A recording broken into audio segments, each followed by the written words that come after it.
Good afternoon, everybody. Good afternoon.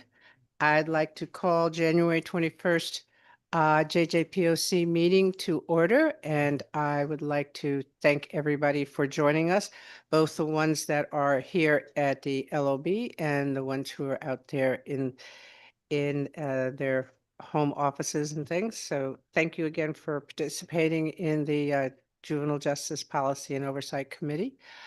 We have a very clear agenda, and it's not going to be a long meeting because we know that what we have to do, and we just have to move our agendas along. I met with some of my colleagues today and mentioned, and they said, okay, we need the JJPOC stuff now.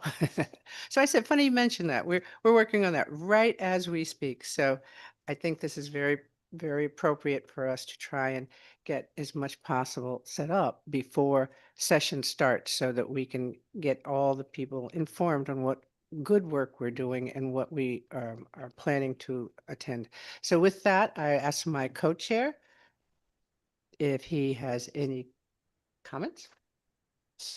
Thank you, Rep. Walker. Happy to be participating in our accelerated timeline with you all today, and let's go. I like that. Good. With that, I guess I will then turn it over. Who am I turning this over to? Oh, to Erica. Okay. Good afternoon, everybody, and welcome to the January 21st, 2026 JJPOC meeting. I do want to, in December, we introduced Namanje Bewiwer as the new project manager for the JJPOC, but she is actually here as well. So I just want to welcome her to her first official JJPOC meeting. And it's you picked a good one. The voting meetings are always fun. Okay, with that being said, we do need to call the December JJPOC meeting minutes for acceptance of those meeting minutes. With that, does anybody have any objections to the December meetings? Are there any changes or corrections that they saw in there that they'd like to identify now? If not, may I have a motion to accept the minutes from the December meeting? Motion to accept. Okay, can I have a second? Second. It's been first and seconded. All those in favor, please say aye. Aye. Aye. Any oppositions? Great, we'll move right on. Thank you. All right. Okay, thank you. And so for today, just want to, you'll be hearing, this meeting is focused on several recommendations, 3 recommendations coming to you. 2 of them are coming from the education work group. 1 of them is coming from the community expertise work group. And I also want to acknowledge that this committee for several years was working on getting in their membership young individuals under the age of 25 to be voting members of this committee, and this will be their first meeting. So I want to acknowledge that. Adonis, would you like to introduce yourself? Yes, my name is Adonis Smith, former juvenile lifer, now UConn student concentrating in digital media and design. Well, woo, give him a high up. Come on. We're not supposed to clap, but clap. And then Blame me. your second voting member under the age of 25 is Amaya. Hi, everybody. My name is Amaya Hendricks. I'm part of the CEW. Excuse me, ma'am. Where do you go to school? What do you do? Who do you hang out with? You know, any of those things? Hi, I go to school right now at Tunxis. I'm hoping to go to CCSU for my next semester. And yeah, right now I'm just in school. Sitting over there. Just for everybody's edification, if you are a chair of any of the subcommittees, I would hope that you would love to sit up here with your colleagues right now. So thank you Thank very you. much. Thank you. And I wanted to bring that to everybody's attention because that was a big accomplishment for you, for this committee, and just really excited to have the young people under the age of 25 in this room with lived experience and can really help to move this work forward. So thank you. Secondly, just big picture before we get right into it, just want to explain just big picture process of the JJPOC recommendations as we have various work groups. In those work groups, there are 2 chairs, sometimes 3. And in those discussions, we produce what is called our annual work plans. And in those work plans, we identify priorities that will be worked on during that year. Those priorities typically are identified through our JJPOC 5-year strategic plan. So we build those work plans off of that strategic plan. And based off of those priorities, those work groups begin to dig deep into, what's the task at hand, what's the problem statement, or what's the problem that we're trying to resolve, what are some of the strategies, or what does the research say? And the other critical area around this is who needs to be at the table? Who are those state agencies or partners that are impacted by any policy or legislative changes that we may be bringing about for consideration for you all? It is critical that representation of all the voices from state agencies to young people to any other partners be part of those work groups, because that is where we are having the healthy debate. That is where we're having the discussions about any possible recommendations we may be bringing forward. So I want to say thank you to everybody who has worked with us in partnership in producing what are the 3 recommendations that are being brought forward here today. So thank you. And I urge members of the committee as well as other stakeholders to please reach out to myself, reach out to the Tao Youth Justice team if you would like to get involved in any of the work groups. And with that being said, we have, thank you, some other administrative slides here. One of the things that we started doing in regards to those work groups is to keeping you informed. So very quickly, the JJPOC February 19th meeting, education work groups, the community expertise, cross-agency, all the work groups that we have in place. Here are the schedule for the February meetings and some of the areas in which we are going to be discussing during those meetings. If you're interested in participating in any of those, please do reach out to us. Move forward. Thank you. Okay, and with that, we're going to dive into Before we dive in, I just kind of want to lay the lamp so that everybody understands how we do this and what, because there's some people who are sort of new to this. What happens is we, through JJPOC, nominate some issues that we want to bring forth to the General Assembly. And the majority of our issues are born into the Judiciary Committee. And then from the Judiciary Committee, we submit them to the committee, and then they raise the bill that supports whatever the issue is with the content that we have asked for from all the subcommittees that were giving us input on that. At that point, then they raise the bill, and then they begin negotiations with the members of Judiciary. They have a public hearing. So there will be another public hearing that you will be able to participate in. I don't know exactly when, but I want to let everybody know. Part of the reason why we're sort of moving this along is because this is a very, very short session. This is the shortest session that I've experienced for the second year of a biennium. We start on February 4th and we end on May 5th, right? May 5th. But during that time, the process, because the budget is what we basically are functioning with is the focus of this session. Anything that addresses budget of any kind in the government has to have a bill if they're making adjustments or changes. So the bills that we have coming forth today are going to all be probably addressed to the Judiciary Committee. They might move one of them to the Education Committee, but it may go back to Judiciary because of the other issues that are in the JJPOC. I met with the Steve from Judiciary, and he, the House Chair of of judiciary. And we talked about the time frame. So he said, as soon as you guys pass this, would you please send it to me now so that we can actually start to negotiate with the screeners in the committee so that we can get sign-offs and if we have to have explanations before we even do a public hearing. So we can move that. And so when I looked at some of the bills today, we may have to do changes in dates. And the reason why it's changes in dates, it takes the bills that we do not really become effective until, even though it's done early, they don't become effective until July 1, 2026. If we have a 2026 end date, that means we're only giving with whoever the agency is 6 months to actually come up with the plan and everything. I think that the agencies, because, and I say this not as an excuse, but a fact, we are very low in staffing in a lot of agencies. And so it takes a lot longer for things to move, which is not a good thing. We all hope to change that and get more staffing for our agencies. But because of that, we live within the restrictions that we have.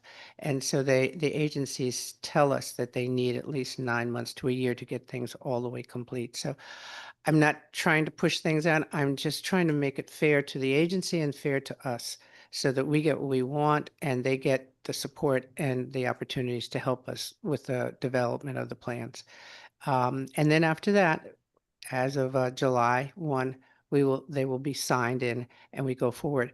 And the good thing about JJPOC is we may have a small issue or we may have a big issue, but we move forward and we continually move forward. And that's the whole objective that we do not want to go back. We want to continually achieve and accomplish the things that we know that everybody that's part of this organization is trying to strive for. So I just wanted to help people understand that because I know a lot of people said to me, well, they've got plenty of time. They've got 9 months. No, they don't. They don't get the bill and they don't get things going until the very beginning of the next fiscal year. So with that, I then turn it back to you. Okay, thank you. And now we're going to get started. We do have to do a roll call because we need to know who is here for the vote. So Paul is going to call the individual who's in statute as well as the designee for the first round. So Paul? Great. And before we get started with that, I'm just going to do a quick level setting. For those who have joined us virtually today, if you are a voting member and you are called, please put your camera on and unmute yourself when voting. If you're in person here today, you need to turn your microphone on and vote. The vote will either be yes, no, or abstain from that particular recommendation. So with that, we'll move forward with the roll call. The roll call will be calling the members of the JJPOC as well as their designees so we can identify who is present today. While we have many folks in the room, there's also many joining us virtually. Paul, before you go, if I have a designee and I am here, I still only get one vote. That is correct. So I just want to make sure that that's clear. So if someone here is here for somebody else and that person is online or as long as they're not online or they're not in here, go ahead and vote. So it's fine. Okay. Thank you. Yep, so we'll get started with the roll call. There is an appointing authority that appoints the member and then the member can designate someone on their behalf. So Tony Walker, Present. Josh Wojcik, Daniel Karpowitz, Present. Matthew Ritter, Anthony Nolan, Present. Martin Looney, George Cabrera, Gary Winfield, Present. Stephen Staffstrom, Christina Quaranta, Present. John Kissel, Melanie Dykes, Here. Craig Fishbein, Cece Marr, Erica Bromley, Present. Corey Paris, Present. Thea Montanez, Present. Henry Martin, Macklin Roman, Ann DeFinius, Patrick Callahan, Matt Lesser, Hector Glenn, Present. Jillian Gilchrist, Jason Perillo, Paul Cicerella, Jay Case, Martha Stone, Present. Catherine Austin, Bernetta Henry,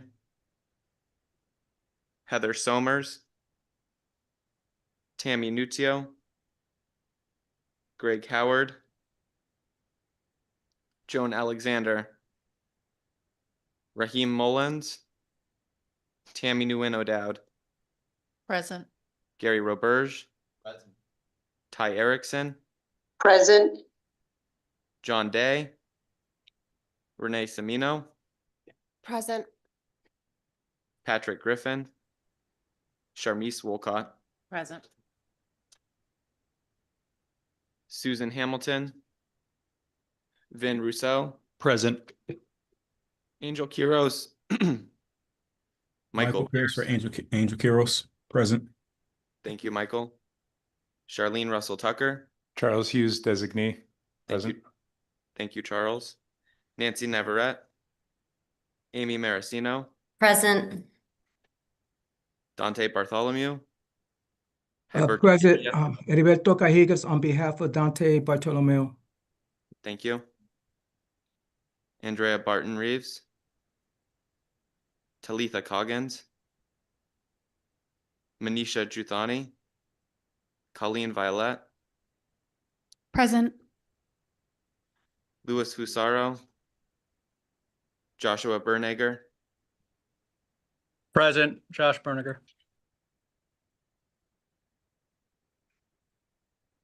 Veron Bollier. District Administrator Garcia on behalf of Superintendent Boyer. Thank you. Derek Gordon. Vincent Candelora.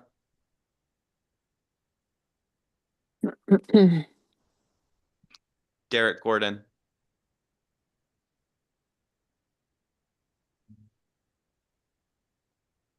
Great, thank you. Vincent Candelora. Stephen Abagnaro. Kevin Kelly. Gwendolyn Samuel. Christina Guillot. Present. Natasha Pierre. Adonis Smith. Present. Amaya Hendricks. Present. Ray Dancy. Present. Tawny Cooper Smith. Betty Ann McDonald. That concludes roll call for today, and we will move on to the recommendation. I was not mentioned. Derek Derek Gordon is present too. Derek Gordon. Derek Gordon. Who else was the other person? Mary Jane Vitello. And who are you sitting, who are you with? I'm sorry. Who are you representing? What voting member? I was at the meeting last night. They told me to come for today. Oh, no, I'm sorry. This is just for, you can stay in the meeting, but it's for voting members only. Oh, okay. Thank you. Do we have a quorum? We have, We do have quorum. Okay, what's a quorum? Please state that. Quorum is 50% or more of the members. We have 50% or more of the members. Great. Okay. Thank you. all right, now we can move forward. The first recommendation of the JJPOC comes from the Education Work Group, which is the transportation recommendation. I will give the floor to the chairs of the Education Work Group. Amy? Thank you. Thank you to the chairs. I'm Amy Vatner. I'm co-chair of the Education Work Group, and our first recommendation is to develop a plan for a 2-year pilot to provide free public transport bus passes to students in grades 9 through 12. This is to continue and expand a successful pilot program that was started in Hartford and New Haven in 2024-2025. It is to specifically target high school students, predominantly in urban areas, who are ineligible to take district school buses because they live within 1 to 2 miles of school. And the goal of this plan is to provide funding to potentially 10 school districts. We have here with us today Miss Olu Olubarode, who is going to tell you more about her experience with the pilot program and our plan going forward. I will turn it over to Olu. Hello. My name is Oluwase Oluborde, and I'm a high school student in Hartford Public Schools. In the 2024 legislative session, we were able to secure $350,000 worth of ARPA funding for a free pilot bus pass program for Hartford and New Haven students. Luckily, my school was one of the schools that benefited from this program. And as someone who uses public transit to engage in social activities, and who's part of a community that is heavily reliant on CT transit, I can't attest to how monumental and how important provisions for transit access is for young people, specifically in distressed cities like Hartford and New Haven. So at my school, the way the pilot program operates is that the first week of every month, students receive a 30-day bus pass. With this 30-day bus pass, students are able to attend school. So within Connecticut, or within Hartford Public Schools specifically, if you live, I think, within a 2-mile radius of your school, you're not eligible for district-funded busing, so like your typical yellow school bus.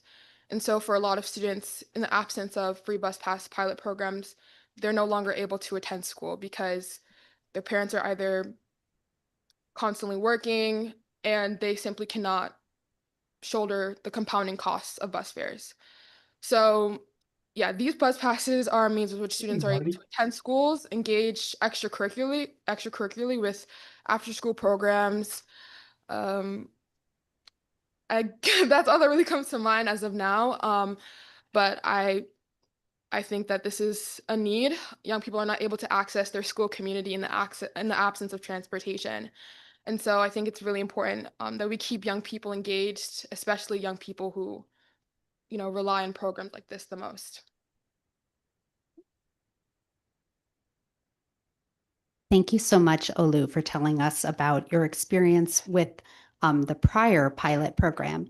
And our goal, again, is to expand the pilot program and do this by means of a plan. I am going to turn this over to Erica now because I think we've had some proposed friendly amendment language that we would like to share. Thank you. And so just for some background, we do release these recommendations, and through the natural process of what is the negotiations and compromising and so forth and meeting in the middle, we did receive some, we've been working really hard and received some suggested amended language. So we're going to project our screen. Though the language that you saw in the recommendations package, most of it is still here. We just made some minor changes. And so, for example, I'm just going to highlight some of those minor changes. One of them is that instead of what original language said, it is recommended on A, it is recommended that the Commissioner of Education, we, after further discussion, it was determined that they would like to see the JJPOC, or it would be nice to see the JJPOC Education Work Group work in consultation with the Commissioner of Education, Commissioner of Transportation, and it was also suggested that we also include the Connecticut Youth Service Association, as well as parents and youth, to help to develop that plan. So that's one of the changes that you will see in the recommendation. The second change that you'll see in the recommendation, as Rep. Walker noted earlier about the time, adding additional time, we did amend the language to also extend the time to July 1st of 2027. The other areas that we amended were minor technical changes versus shall to may. So we modified that language to say may. And we sort of loosened it up a little bit so it's not as prescriptive. So when you look at the original recommendations language, you have A and B, and then you have B 1, 2, 3, and 4, and so forth. We made some of those modifications and removed some of those areas so that those are more suggested in the work plan. If this were to go through, some of those particular areas would be added into the work plan and not necessarily in legislation, because we don't need to be that detailed and prescriptive. But what we did keep were some of the areas where we thought in the work group was very important to consider in the plan, and that is around that this would be limited to the district has a chronic absenteeism rate for the previous school year that exceeds the statewide average. The other thing that we kept is the district has access to public transportation services during the 2-hour period before and after school.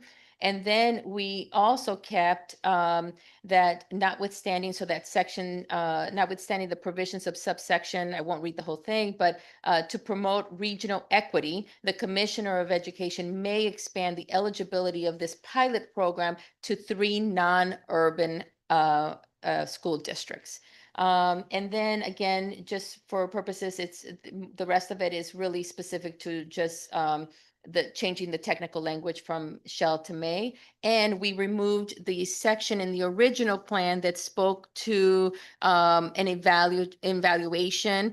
We think that will still be part of the work plan, but we don't need to be so prescriptive in the legislation for it. So that is the revised amended recommendation at the table now. But there is identification that there will be an evaluation plan incorporated in the plan. In the plan, correct? yes, Okay. absolutely. That language that we've removed will be part of the work plan, and we will strive to get to that, strive to get to some data around this to be able to come back to you all to show you the success or non-success around it. Okay. That is the amended language, and I would like to open the floor for anybody. We will keep this up. I know it could be a little difficult to see, but we'll keep this up for everybody. This was just done hot off the press, so that's why I don't have copies for you all. But I would like to open the floor for any comments, suggestions, questions. And the amendments will be on the website for the JJPOC after sometime this evening. Correct. May I have your chair, Madam Chair, can I ask a question about this? Sure. My question has to do with this right now is targeted to young people who are in K-12 educational programs, correct?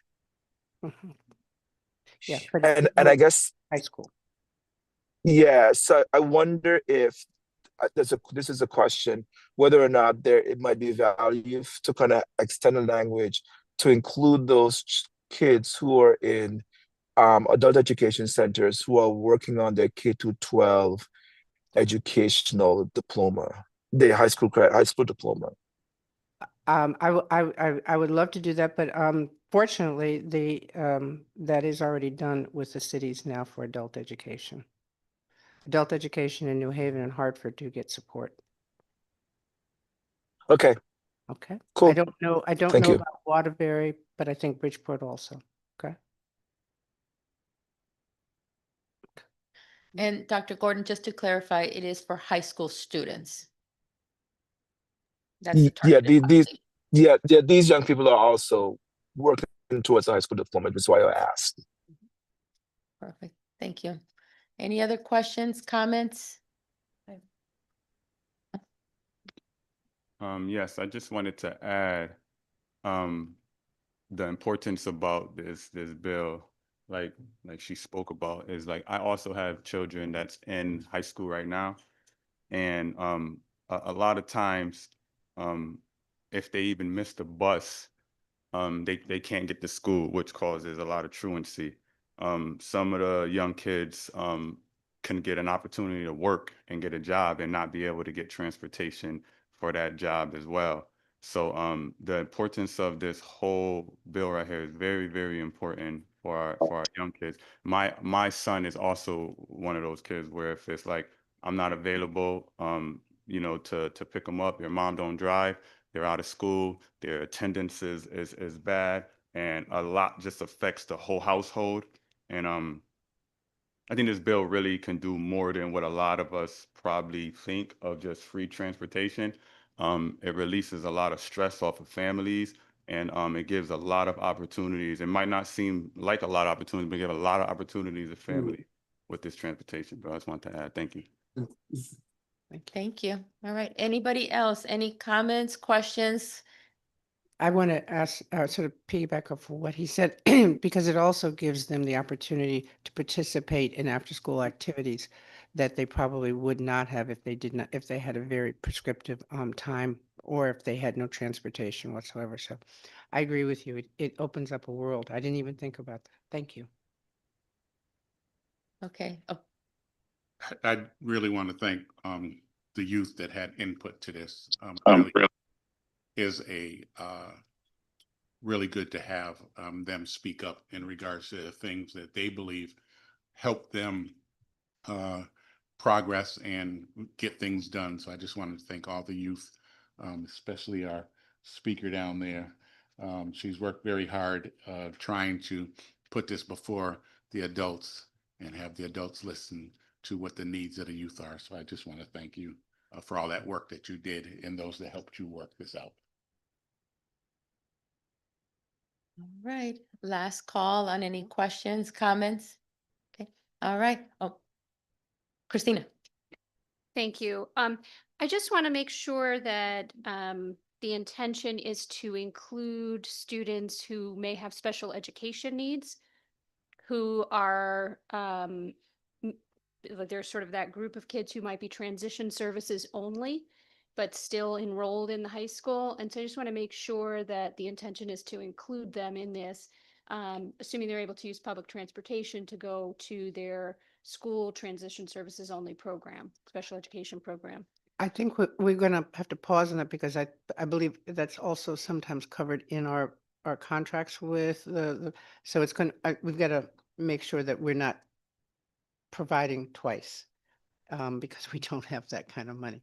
So but I think there is in education a discussion about transportation also.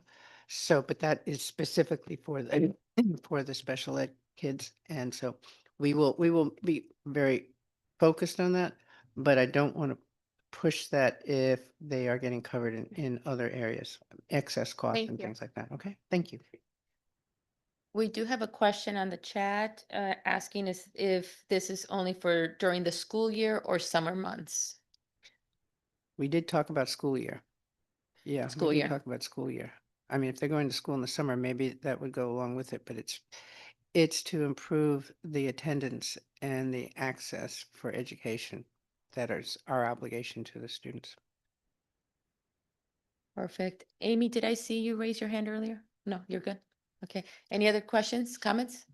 All right, we are good. So I think that the request on the floor now is to vote on the amended language of the transportation recommendation. And so I do have the document, it's projected here, but overall, just a recap, it is for the JJPOC Education Work Group to work in consultation with the Commissioner of Education, Commissioner of Transportation, Connecticut Youth Service Associations, parents, and students in bringing forward a plan to the JJPOC by July 1st of 2027 to include the following areas of criteria. As well as to for a plan that would bring forward recommendations for passes on city and state-owned and state-controlled public buses in 10 districts, 3 of them being rural. That is what is on the for a vote. Okay, can I get a motion for a vote?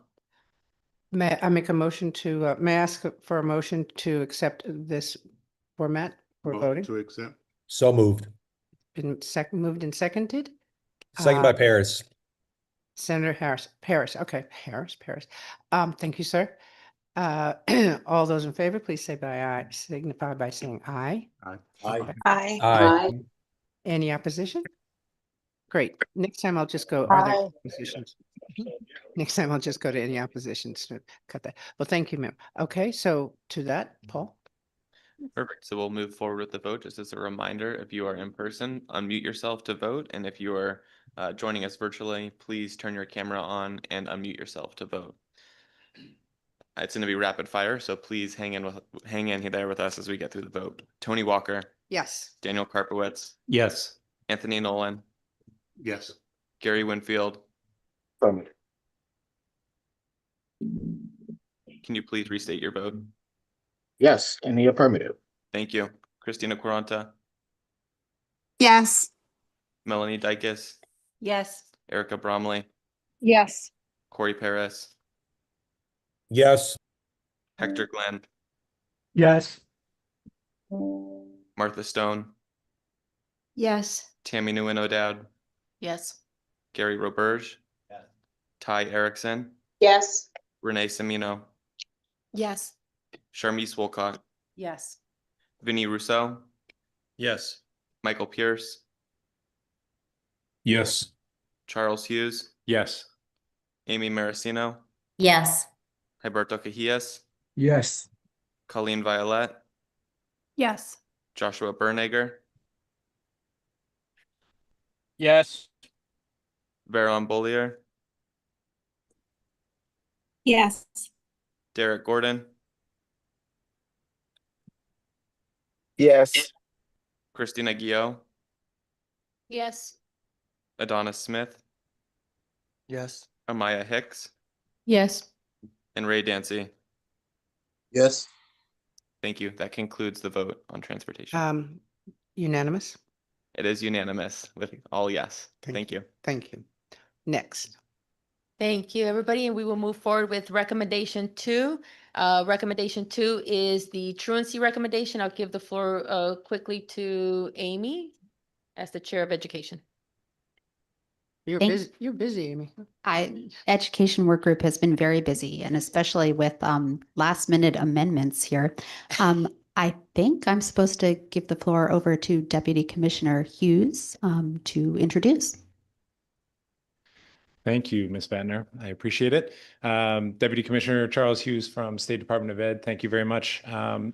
Pleased to introduce the truancy recommendation here. There were a number of suggestions that the department had to keep constructs of existing truancy statute to support districts maintain accountability over students. But I want to emphasize a very important conversation that we had relative to truancy here. The language of truancy or truant students has a negative connotation. And it's arguably an older term that's been used that is not as modernized, can lead to confusion amongst districts in the administrative processes, and in some cases can be troublesome for families to understand the difference between chronic absenteeism and truancy. And so I appreciate really the work that the Ed Working Group under Ms. Vatner's leadership in the dialogue to suggest that this language is removed from statute moving forward. So that's really what this proposal encapsulates. And so I will hand it back to, I guess, Erica. Okay. Thank you.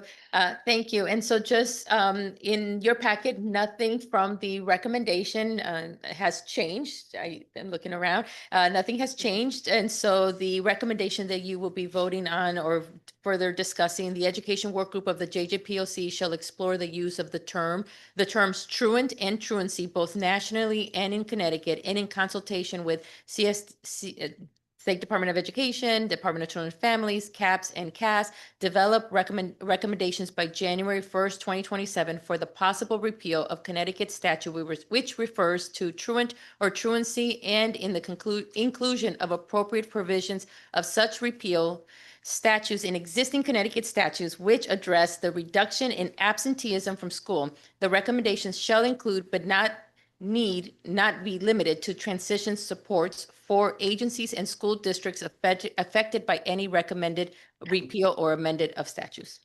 Ooh. Okay, open it up for questions, comments, suggestions? Oh, Amy. Thanks. I think this is where, and I think Erica Bromley may weigh in on this as well, but I think there was a potential change to include additional stakeholders, and namely CYSA, in the list of consultation folks. Yes, I believe this was the one where we had requested to add other stakeholders, including the Connecticut Youth Services Association. Okay, all right. Everybody okay? Okay, we'll add other stakeholders and TYSA. Okay. Should we explore that a little bit and just Sure. make sure? Are there any questions about adding CYSA? Erica, you want to just explain why do you think CYSA? Sure, sure, Briefly. sure. We had just discussed the fact that I think it would be important to have representation from the association because they advocate on behalf of the youth service bureaus, who are the ones who take the referrals for truancy. And so that just makes the most sense if we're going to be removing truancy and changing the way in which we might receive the referrals for truancy, that it may be helpful to make sure that how we if we need to move to a new process of receiving referrals, that those who are receiving the referrals have some kind of say in that new process. Okay, yes. In addition to CYSA, I understand their membership organization comprised of cities and towns, but does it make sense to include a representative from a city and town with really high chronic absenteeism rates? New Haven. Yay. I agree. I agree that I was thinking that too. We got to make sure that we also bring in the boards of ed that are affected because they're part of the equation. And sometimes maybe having collective voices for an issue can help all of us see where maybe we need to make some changes and adjustments. Nobody's criticizing. We're just saying, and I appreciate SDE for bringing it forward and being sensitive to the fact that it does stigmatize our kids, and we do things subtly without realizing it. But I think the most important thing is that we try to destigmatize them from getting help and talking to people about the things that they need. So I applaud you guys. Thank you very much. 2026 is a whole new year. So we appreciate that. And thank you, Amy, Education Committee. Any other comments or questions? Sir? I'm just happy to see this come forward because I also believe that the words truant and truancy carry punitive tones to it. It sounds like a crime instead of a problem. And those problems consist of other things that some of us don't understand or don't know about. And I believe that because of some of our housing instability, mental health, and some problems at home or in the home that we don't understand are some of the causes behind this. And I'm just glad that we're getting out in front of it because this is something that we really need to focus and concentrate on. So thank you. Thank you. Are there any other questions or comments? Yes, sir. And I just wanted to add, being that I was, as a young kid, I was incarcerated at 11 years old for truancy. And every time I, got in trouble again and went back to court, when they pulled the records up, they would mention truancy. So in that courtroom, it would make me seem like I'm just, like he just said, like you're a criminal, like he's keep getting in trouble. Shoplifting, truancy, this, and I'm 11 years old, get sent back to Hartford detention for 6 months. And that truancy stuck with me, and that was 30 years ago. So to be sitting here now and to hear that we're going to change that word is amazing. So thank you. Thank you. I think we hope that this will help people understand that it's a cry for help, not a reason to judgment. Okay, thank you. Anything else? Yeah, Amy? Thanks. Yeah, I just want to make sure, I don't think I'm allowed to make a friendly amendment, but I want to recognize some of the comments that have been made. And if we can add maybe interested stakeholders to our list of enumerated agencies and folks and put CYSA up there as well. Friendly amendment. It's good. Okay, so any other suggestions, questions? Nothing else? Okay, so now we are going to move forward with a vote with the friendly amendment to add interested parties, CYSA, towns, so forth, everything that we just discussed. If everybody is on board, we can call a vote for the truancy recommendation of the education work group. Oh, go ahead. Do I need to make a motion? Make a motion, sorry, make a motion. Yes. I make a motion to accept the language that was presented to us by the members of the Education and the Education Agency and the members of the whole caucus here. So I make a motion. Can I have a second? Second. Okay, it's been moved and seconded. All in favor? Aye. Aye. Aye. Okay. All right, Paul. Perfect. We'll move forward with the vote. Tony Walker, Yes. Daniel Karpowitz, Yes. Anthony Nolan, Yes. Gary Winfield, In the affirmative. Christina Quaranta,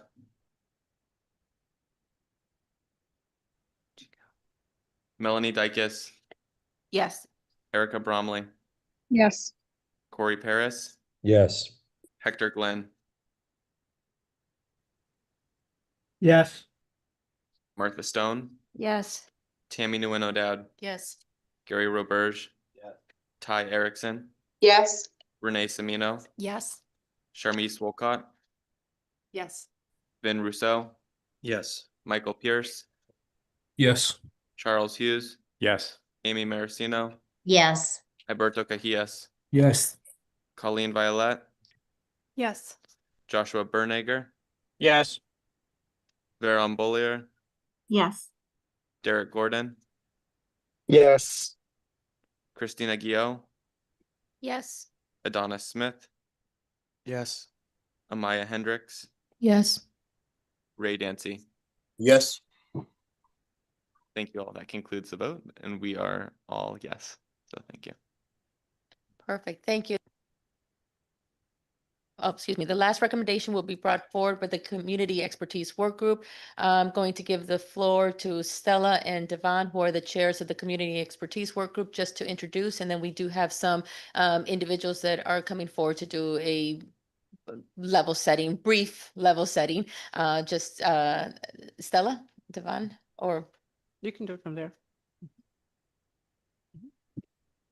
Good afternoon, everyone. My name is Stella Rose Duguay, and I am one of the co-chairs for the Community Expertise Work Group, also known as the Q. And I'm not going to speak much because the stars of the show really are Elizabeth and her team.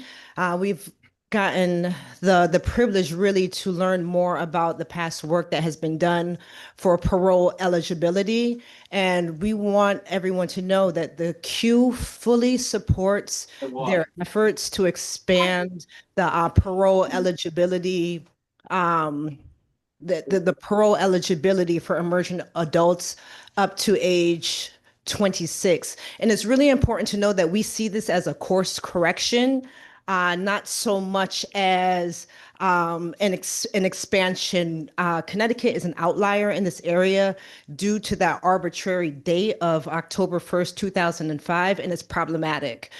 So we are excited to help course correct this. This will impact, I believe the number is about 212 persons, and it's also going to be a joint effort. So all of the people, the parole boards, probation, the Office of Victim Services, just all the people who are appointed in the state to keep Connecticut safe, and make sure that justice is being seen for not just offenders, but also victims. We're excited to support this effort, and we're looking forward to this presentation and also the work that is to be done. Thank you. I'm just gonna stop for a minute. You guys can sit right in front here, all next to us, right in a row, and the cameras, if you'd like, so that all of your team can be up there together. Because I know there may be a point where somebody has a movement from the spirit, and I want them to be able to do that. Go ahead.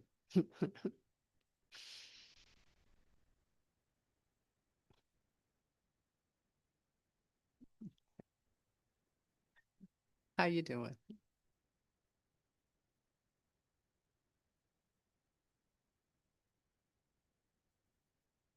And if anybody really has the urge, like Representative Nolan, it'd be great if you took a picture of that.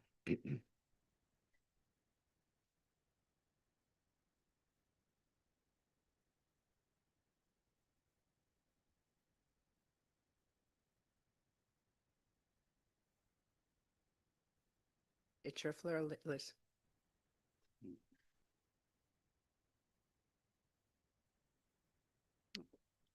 You can't stand up to take a picture if you want. No. Yeah, you can do that.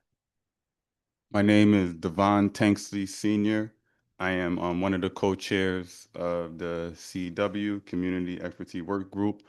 I am the founder of Connecticut MLK Legacy Corporation, and I'm here to basically bridge the gap between policy, data, and real life human experiences. And one thing about this this bill right here is that even though we're now catching up to the mindset of how the brain develops as young people, but another thing I just wanted to add on top of that is not only the development of the mind, but you know, when you grow up in these environments before you even get incarcerated, before you even get on parole, you know, we're placed in these trauma communities where our minds are every single day. We see trauma, we see violence, we see domestic violence, police brutality, and what it does to the brain is not only are we not yet developed, but it has an effect of cause and effect. So if we see this for 5, 10, 15, 20 years, then the outer effect in the world is just a projection of prison, of parole, of probation, of violence. So this right here is another one. Is going to do way more than we probably see the surface of it now, but it's going to transform the mind and the visuals of our young people, and even more than just our young people. You know, the brain is the brain. So I just wanted to add that and say that I'm 100% in support of this bill. Thank you. Thank you. Elizabeth, go ahead. No. Who's next? Hi. I'm just really excited to Excuse me, introduce. who are you? Oh, yeah. I can't You believe know better. You know, I fell was for it. going to I bust you on that one. fell for it. Good afternoon, everyone. My name is Shelby Henderson Griffiths.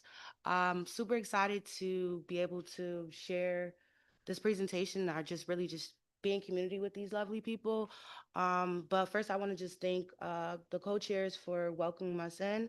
I feel like from last year, just being like really intentional about bringing community voices in, making sure that we're allowing directly impacted families and individuals to help guide and share their insights on the reforms and the recommendations. So I guess I just want to say thank you. I'd also like to say that these reforms are informed by the community. We've traveled the state. Close to 400 participants, I would say, from the initial event in New Haven, and we went from Fairfield, New London, Hartford, New Haven, Waterbury, and also Bridgeport. We were everywhere. So it's definitely community informed. So I guess I just want to say thank you. And I'll go ahead and turn it over to Elizabeth. Madam Chair. Just a second, sir. Go right ahead, Elizabeth. I just want to thank the JJPOC for allowing us to present and speak today. And I really want to thank everyone who came out in support of this bill. Directly impacted people, family members. Having you here with us is giving us power and strength, and we're deeply, deeply grateful. Representative Roberts, do you want to make a comment? I do, Madam Chair. Thank you. I just want to say I'm grateful for those collective units that right in front of you guys today. Wonderful advocates that are pushing forth the needle when it comes to this fight. Did you finish? Within the state of Connecticut, I'm so honored to be with them today, and also just to partner with them on this actual piece of legislation. Thank you, Representative. And I know you really wanted to thank everybody up here who's participating in this and presenting this bill. So we thank you for thanking them. Thank you. Okay. Next. Hi, my name is James Jetter. I am the co-founder and executive director of the Full Citizens Coalition. And I want to speak about, thank you, I'm sorry. I want to speak about a profound departure, a moment where Connecticut, once a leader in humane, science-based justice, turned its back on its own progress. We are guided by the understanding that true justice requires tried practices rooted in the wisdom that all life has value, combined with modern science that allows us to understand how we develop, and we have that. We know the prefrontal cortex, the seat of judgment and impulse control, is not fully developed until around age 26. This is an opinion. It's brain science. It tells us that youthful actions, even severe ones, are not the final measure of a person's worth, makeup, or potential for redemption. Connecticut once listened to this science. Following the Supreme Court rulings such as Miller v. Alabama, the state enacted Public Act 15-84. This was a right reform. It recognized that juveniles are constitutionally different. It ended mandatory life without parole for youth. It created fair parole eligibility after 12 years or 60% of a sentence for terms up to 50 years. Crucially, it was retroactive and applied based on the age at the offense, the age when the underdeveloped brain was involved. It even mandated courts to consider youth's diminished culpabilities. Important for me, I was the 9th person in the state to receive a parole hearing under 15-84, and subsequently the 6th person to be released over 8 years ago. We then, as a state, created programs like the German-style True Unit at Cheshire, featured on 60 Minutes, which focuses on rehabilitation and has achieved transformative success. The logic was clear. Age of offense equals stage of brain development, equals degree of culpability and capacity for change. However, in 2023, Connecticut abandoned this logic with Public Act 23-169. This new law shifts the focus from the age at the time of the offense to the age at sentencing. This is a critical diversion from science. A person sentenced at 26 for a crime committed at 17 is now judged as a fully formed adult, ignoring the brain science of their state at the time of the act. Furthermore, it placed an arbitrary cutoff date of October 1st, 2005. This creates two classes of citizens, those who were sentenced before this date and those who were sentenced after, those who are denied the science-based review and those who may receive it. Where is the justice in the calendar date? This is not based in neurology or penology. It is a political line in the sand that leaves children behind. The consequences are dire. This move, one, rejects science. It severs a direct link between brain development and sentencing. It creates injustice. It tells a 45-year-old who has grown and reformed for decades that the state no longer cares about the child they were, only the legal technicality of when they were sentenced. And it abandons hopes. It removes the reasonable opportunity for release that the Supreme Court and our own conscience demand for youth. True justice for the young cannot be rooted in an arbitrary date or a sentencing technicality. It must be rooted in the truth of who they were, the science of how they've grown, and the faith in who they can become. Let us advocate for return to the right path. Thank you.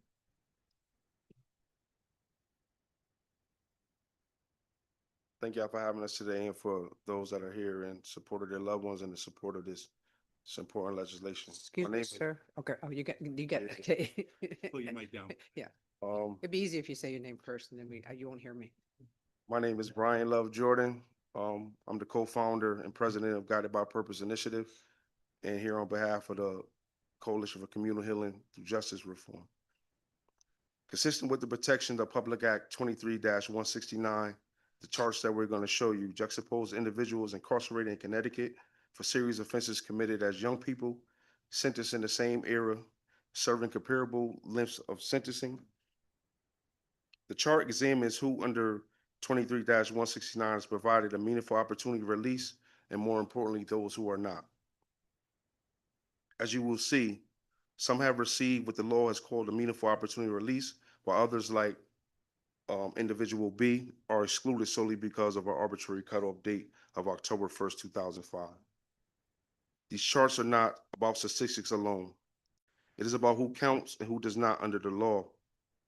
Visually, these charts show alignment and comparisons amongst every meaningful factor relevant to 23-169: age, era of sentencing, severity of crime, rehabilitation, time served, and sentencing date.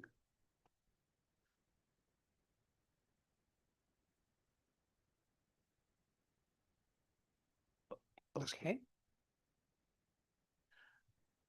The comparisons between individual A, and these are real life examples. Both of these people, they're not fictitious.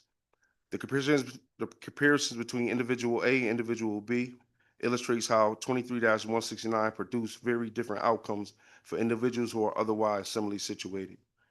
You will notice that the age are similar, similar crime severity, comparable lengths of sentencing, and comparable time served. The disparity is not due to risk, the conduct while incarcerated, their rehabilitation, or their age. You will see that individual B was 20 years old at the time of his offense in 2013. However, he was 24 when sentenced in 2007. Individual A was also 20 years old at the time of his offense and 22 when sentenced on April 4th, 2005. Individual B, through no fault of his own, waited 4 years incarcerated before the resolution of his case. Although under 21 at the time of offense, this delay effectively erased the protections 23-169 intends to provide. Meanwhile, individual A in this charge sentenced earlier received a meaningful opportunity to release, was granted parole and released on November 24th, 2024. However, the other individual is set for a parole eligibility date of 2030. This is not isolated. In fact, as you see the other charts, there are nearly 212 other people facing a similar fate. This is how 23-169 has ousted them from a meaningful opportunity of release. And these charts, the next two charts reveal much more of the same. Go to the next one. Yeah, the next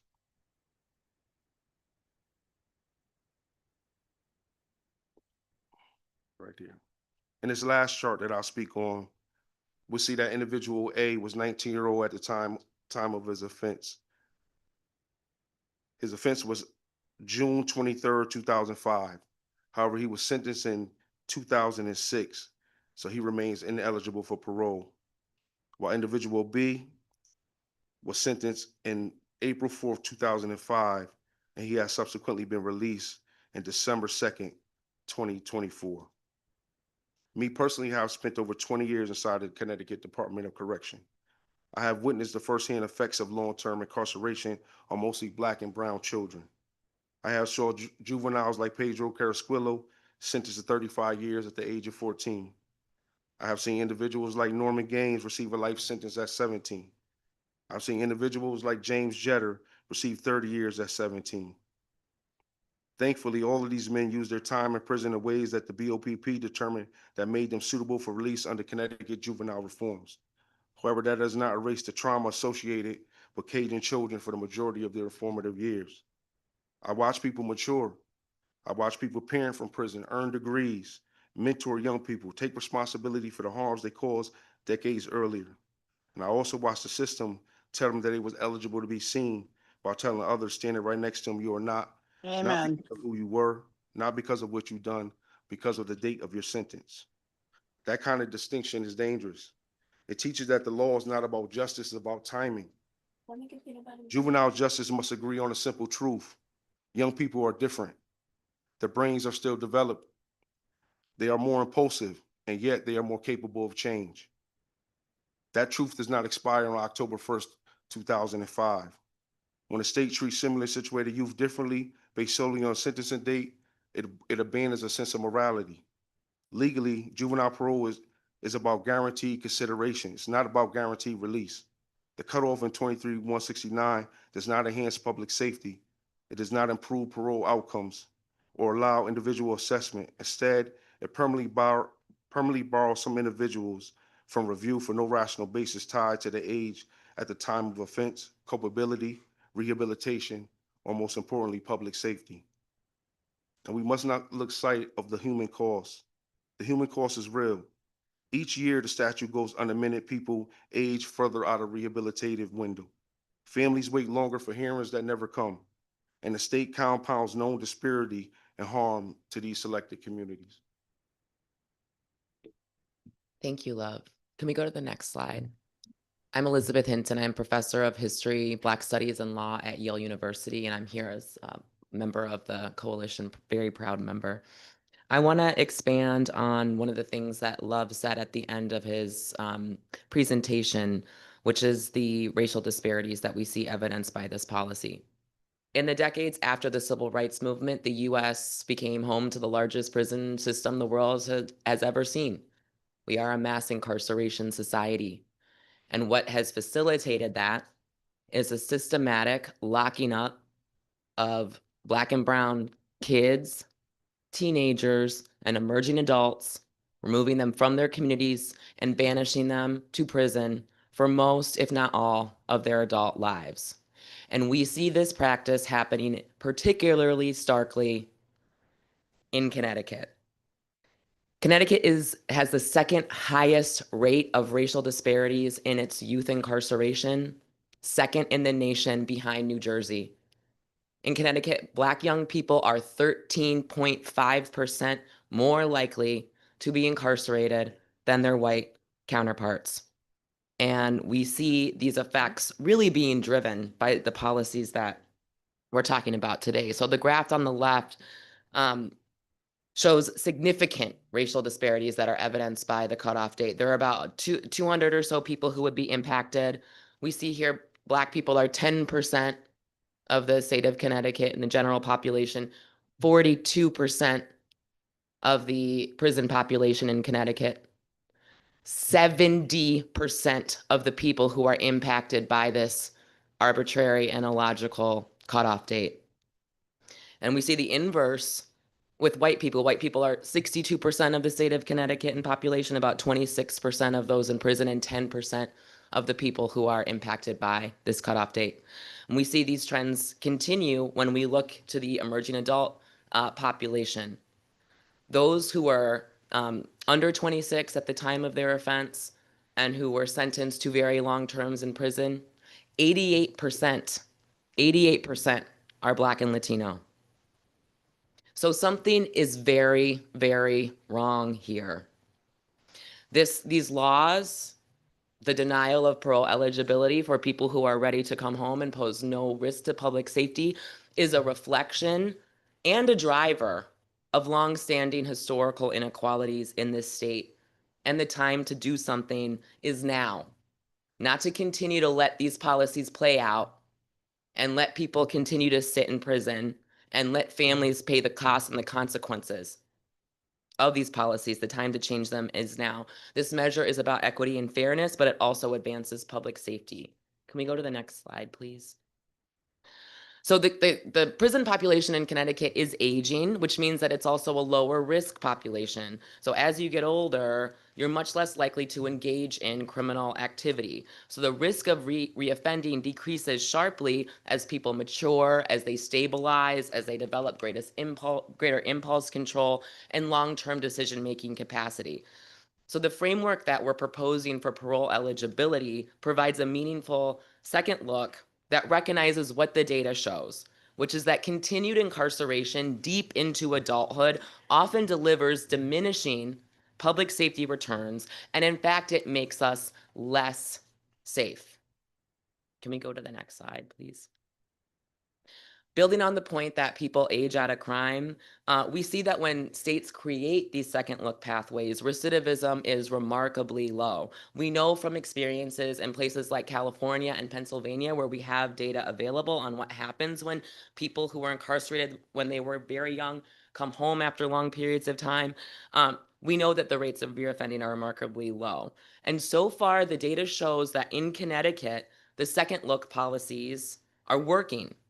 Based on the work of Dr. Sukhmani Singh at the University of Connecticut, who studied the kind of first 10 years of the cohort that was released under 1584, only 11% have recidivated. This is far below Connecticut's general recidivism rates, which are usually in the 40%, sometimes mid-40s. In 2020, they were reported at 43%. So the same cohort of about 450 people that we're talking about today, people who we hope will be eligible for early parole consideration if their offense happened when they were under the age of 26, we could project recidivism rates for that cohort well under 20%. Again, in a state where most recidivism rates are at 40%. And this is not like a theoretical thing. right? It's visible in the lived experiences of the leaders who are sitting next to me and who are in the audience before us today, people like James Jetter, who embody what second chances can produce when growth, accountability, and opportunity are finally met with the opportunity to take a second look. We brought with you some testimonies from people who would be directly impacted by this law.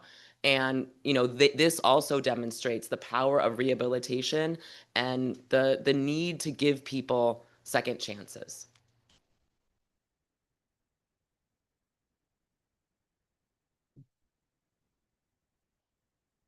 In this slide, this demonstrates that the country does follow the brain science for what the brain is and how it's underdeveloped under the age of 26. Some of the things you cannot do when you're under 25, you cannot rent a car. You cannot reserve an Airbnb. You're not entitled to a living wage until the age of 23. You can stay on your parents' insurance until the age of 26.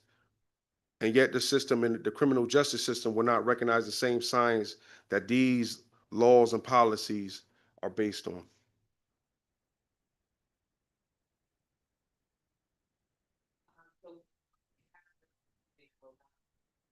Is your microphone on?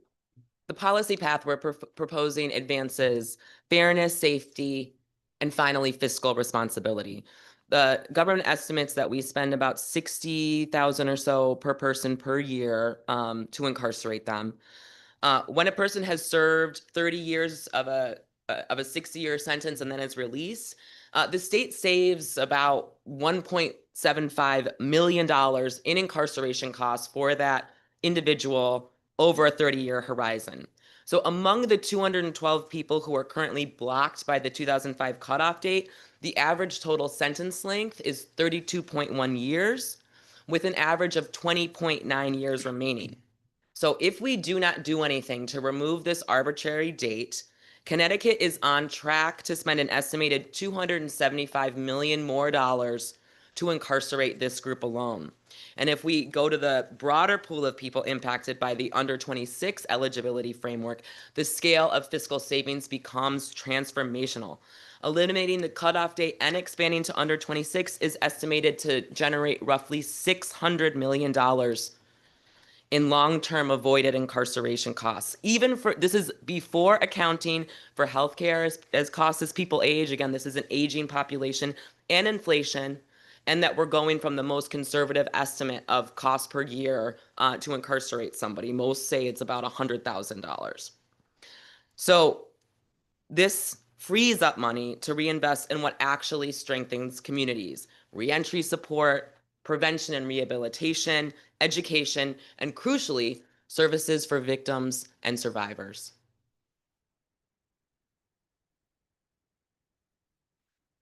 In conclusion, it is wrong for us to ignore that we as a state, through policies, have shaped how culture develops and opportunity is presented in Connecticut cities. We have passed legislation that has overburdened our cities with voucher assistant housing, a lack of home ownership, thus a lack of property tax dollars, which correlates to underfunded schools, which correlates to a lag in that oftentimes depressing labor markets.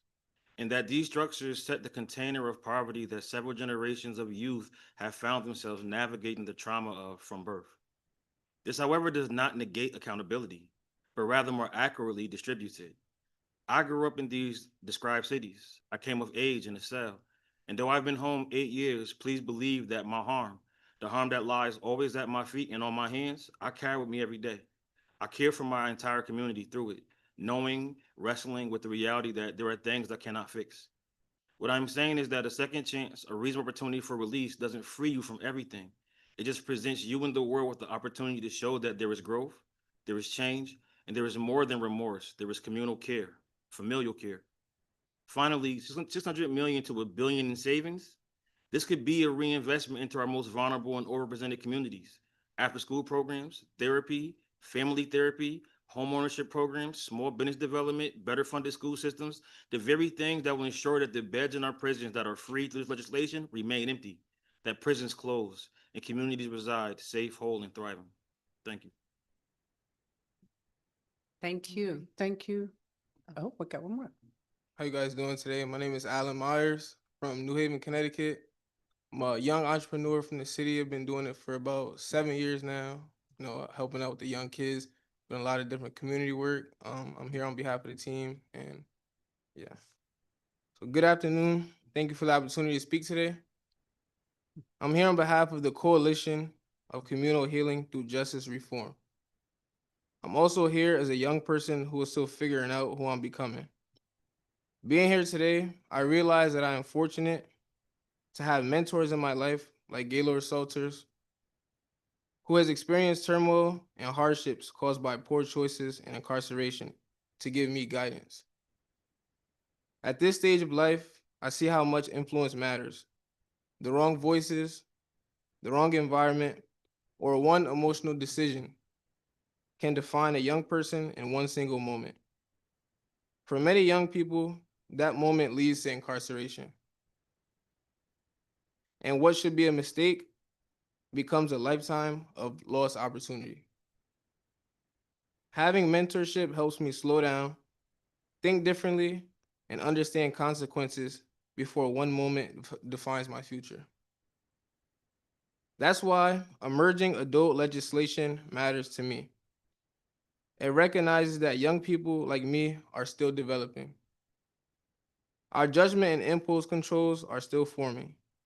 And accountability should include the opportunity to learn and grow, not just a punishment. I respectfully urge the Juvenile Justice Policy Oversight Committee to vote in support of this legislation. Thank you for listening, and thank you for believing in the futures of the young people. Thank you.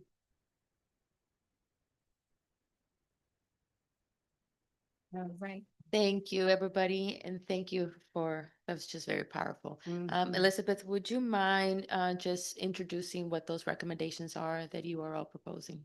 Do you have, I have it right here. Okay, you have it? Yeah.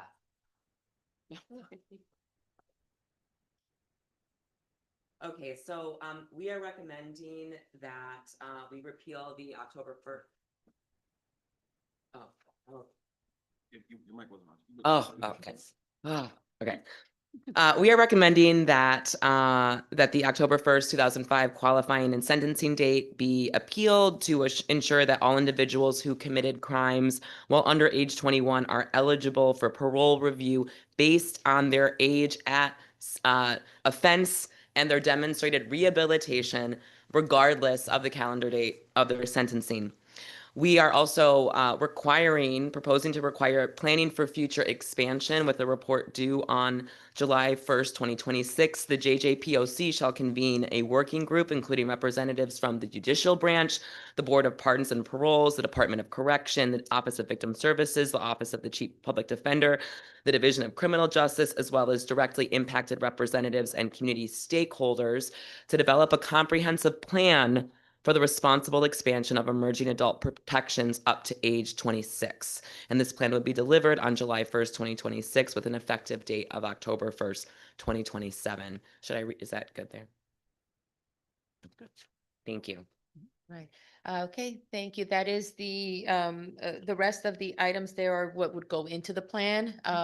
But want to open up the recommendation for a vote. Thank you. Or discussion. First and foremost, thank you all for your leadership, your research, your preparation, and your heart, because I can feel it in the way you've embraced this policy. And I thank you for bringing it here. I'm going to sort of jump up a little bit because the next step is this goes to the Judiciary Committee. And when it goes to the Judiciary Committee, I think it's going to be very important that you have this presentation that you presented to us done. Now, and the way you can do it, because they're 3-minute intervals. So you have people that present 3 minutes and then it goes to the next person. So because the rules are you only have 3 minutes in presentation. But I think also that same day, we should have a rally here at the Capitol in support of the bill. So I think that this is something that we need to bring to the airways And we need to explain exactly what we know can happen for the benefit of the kids in the state of Connecticut. It makes me very happy that we have JJPOC to do this. So I thank you totally from the bottom of my heart. Thank you. Any other comments? Yeah, I'd also like to thank you for coming before us today. Not only today, but you traveled the state of Connecticut, and you were recently in New London, where we had an incredible turnout of people to come listen and understand what you were talking about. And I just was amazed at what you were able to explain in the detail and the grace that you had to provide this information. I think that given this opportunity to present is a great thing, because trying to get those who have been incarcerated before the parole board to have that review, I think is extremely important. And it should be something that we should be considering. So I just thank you. And I look forward to it going before judicial. And I also look forward to having some of you be part of a rally and or get-togethers throughout the state still to make sure we get this through. So thank you very much.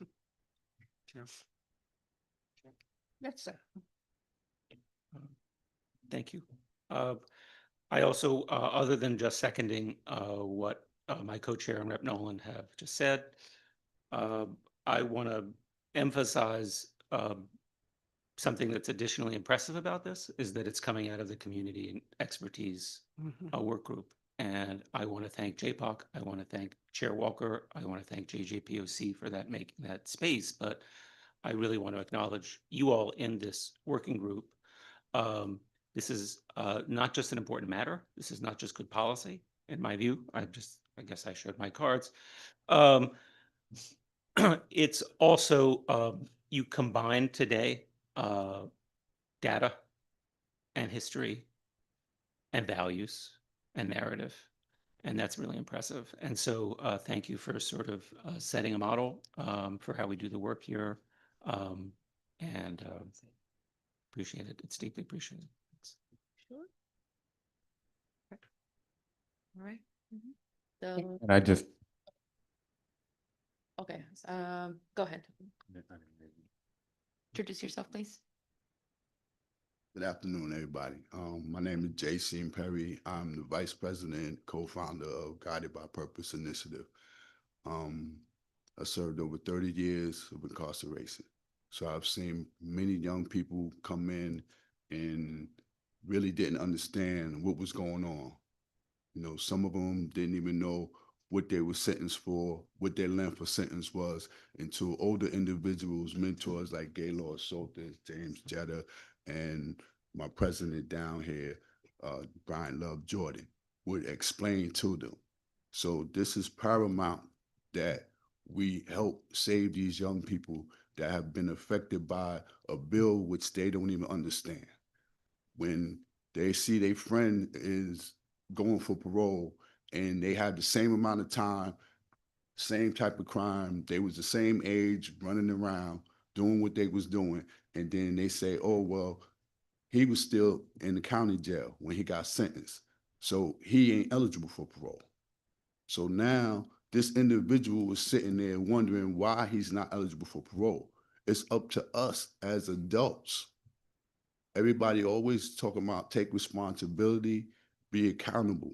Well, when are we going to be accountable for these young people? When are we going to stand up for the young people that's been affected by laws that they don't understand?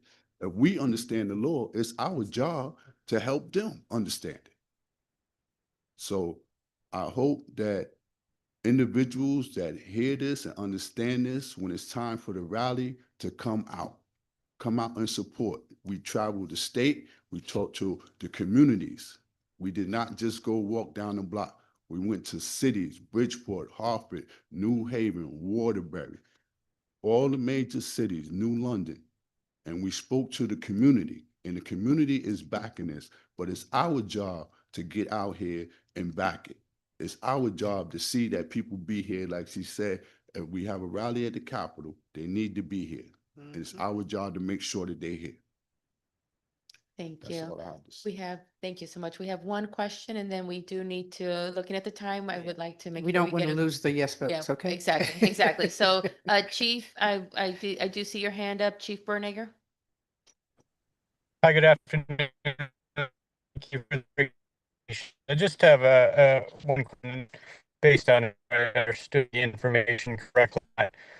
In 2015, a law was passed that didn't have the 2005 date, and in 2023, legislation was passed that added this 2005 date. If I could just ask if there's a legislator that's present that could fill in the information on why or what the intent behind this law was that put this 2005 date in place, that would be helpful. Thank you. Thank you, Chief Berniger. I do not have that knowledge. I will make sure that I find out and I will get that to you because, and I guess I would need you to, either, I couldn't, you're breaking up, so I wasn't exactly sure where you're going to, if you can text us or maybe, give us a call so that we can understand exactly what your question is so that I can get you the answer for that, sir. Madam Chair, if I may be able to help. Oh, thank you. Yes. Thanks. In 2015, the age for the parole eligibility was 18 years old. The law in 2023 increased it to 21 years old. So that was a big change. Did you hear that, sir? I did. Thank you. Okay, thank you. Thank you, ma'am. Thank you. Yeah, go. May I ask a question just before? I heard the proposal that was read in, and I just wanted to be clear, because there's almost like three pieces, right? Piece one under section one is the removal of the October 2025 date. Piece two is a study in section 5, that comprehensive study to inform the future expansion. And then just almost looking at it as like a piece 3 is a study laid out at section 2. With the version that was read into the record by Ms. Hinton, are those 3 pieces still remaining? Are they separate and distinct, or is it all one?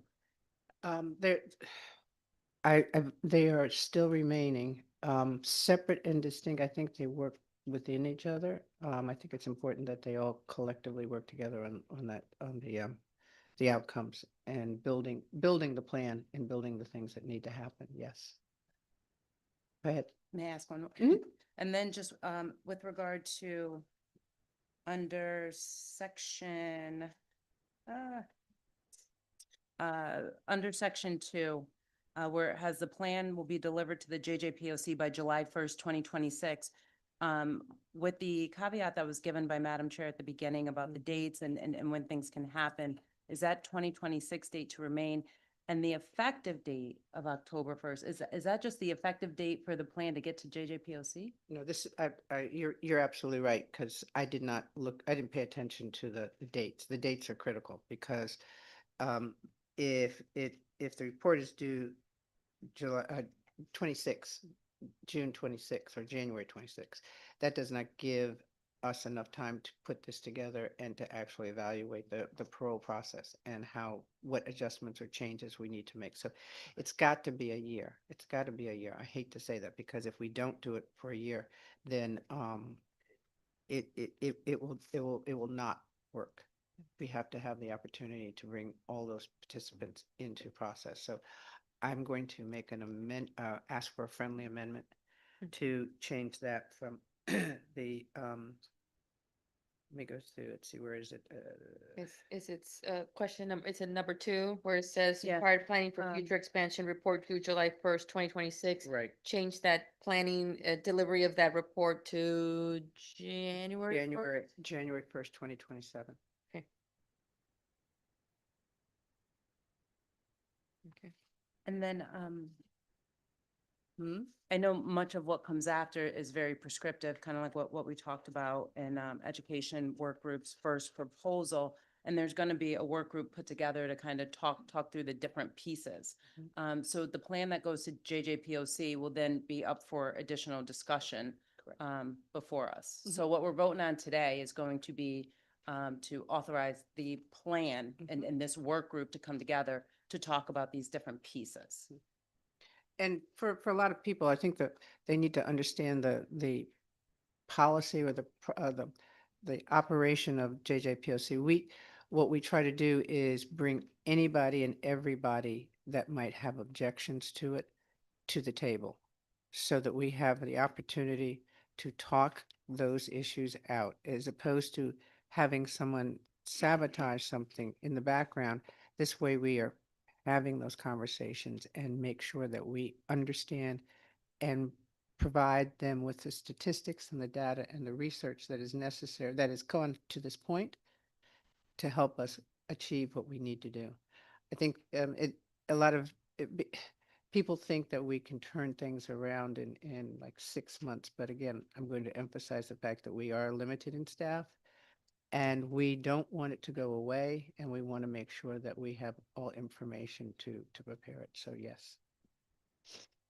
Thank you. Thank you for your question. Any other questions?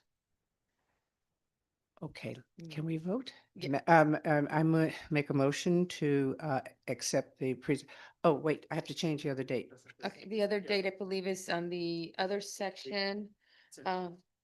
This plan shall be delivered to JJPOC by July 1st, 2026 with an effective date of October 1st, 2027. So I think that would be, the date would change to, is it January 1st, 2027? Yep, okay.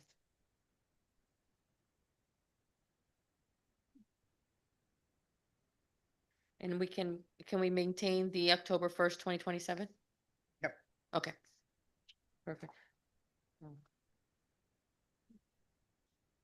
So the only changes that we're making, I just want to, so that everybody knows what we're voting for. The only changes that we're making is on the number 2 is specifically to just the dates of the plan and the dates of the study. Thank you. Okay. All right. May I have a motion to accept the presentation of the proposal that we have before me? Motion to accept? May I have a second? Second. It's been moved and seconded. All in favor? Aye. Thank you. With that, we're going to have a roll call vote, sir, please. Perfect, thank you. We are gonna vote on the emerging adult recommendation, and we're gonna begin with Tony Walker, Yes. Daniel Karpowitz, Yes. Anthony Nolan, Affirmative. Gary Winfield, In the affirmative. Christina Quaranta, Yes. Melanie Dykes, Abstain. Erica Bromley, Yes. Corey Paris, Thea Montanez, Yes. Hector Glenn, Martha Stone, Yes. Tammy Nguyen O'Dowd, Yes. Gary Roberge, Yes. Ty Erickson, Yes. Renee Semino, Yes. Sharmise Wolcott, Yes. Jamie, Vin did you do this? Fresno, Yes. Michael Pierce, Yes. Charles Hughes, Yes. Amy Maracino, Yes. Alberto Cajias, Yes. Colleen Violet, Yes. Joshua Bernegger, Abstain. Burnham Bollier, Yes. Christina Guillo, Yes. Adonis Smith, Yes. Amaya Hendricks, Yes. and Ray Dancy. Yes. Thank you. That concludes our vote on the emerging adult recommendation, and it does pass as well. So all three have passed, and again, I thank everybody for your time, your work. It's not over. This is the beginning of a long dance, and it's going to be a good dance because we're going to be the lead. So I want everybody to please not get discouraged, but just get excited. Okay? Thank you. Just 2 things. The next meeting of the JJPOC will be February 19th. And I want to announce that at the March meeting, it will be Youth Day of the JJPOC. just like we did last February. So this room will be filled with young people across the state from cities, urban, non-urban communities. Awesome. Awesome. Okay. Thank you, everybody. Everybody have a great day. Thank you. Have a great day. Thank you. Liz.